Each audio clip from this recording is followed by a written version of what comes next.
lấy đũa gấp lên con.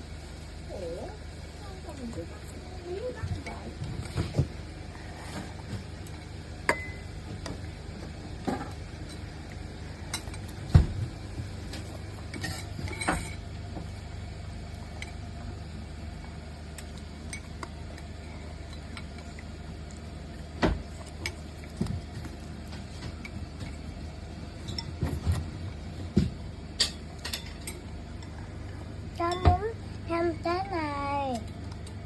Không phải. Cái này nè. Thêm bún không con? Bún không? Ba. Mẹ ơi ngon. Ngon hả? Mẹ, ba ơi ngon.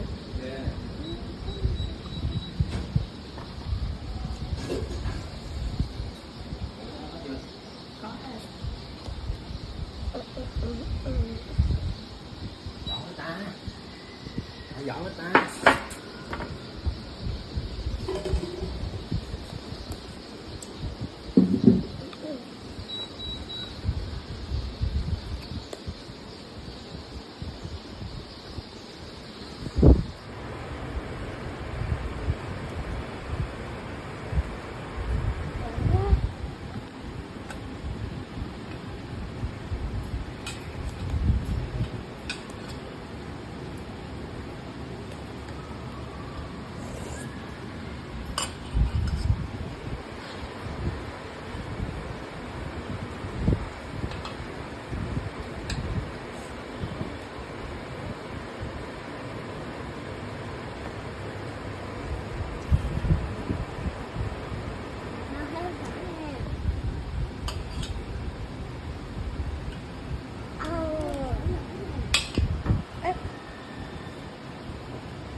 Nói ăn đi, thở múc ăn đi.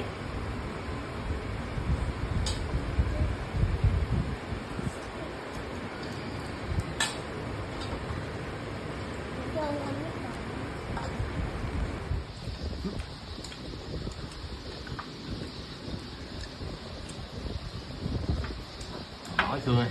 Bỏ xương này.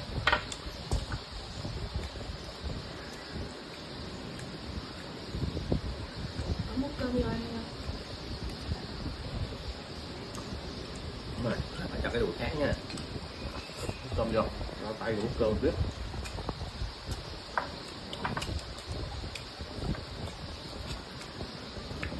Đúng rồi.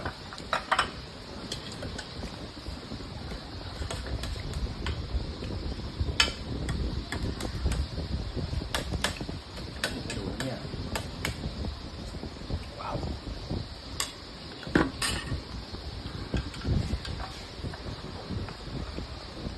Cơm hả con? Còn cơm rồi. Chết rồi. Chết cá. Đúng không? Đúng. Cá nữa. Cá thích không? Thích cơm hả?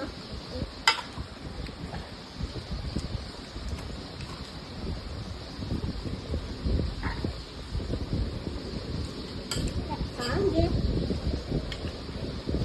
Lộn, dê lộn. Có cá. Trộn với phở. Cá rồi. Đúng hả? Đúng.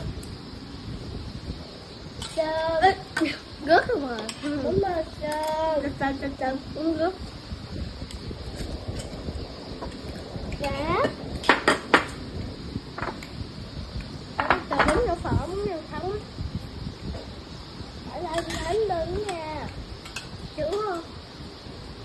Đưa con cá nữa không? Nhớ nữa. Ăn nữa không phải.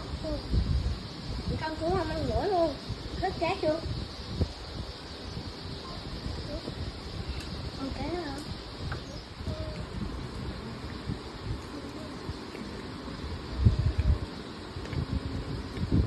Bánh nhau bí nhỏ.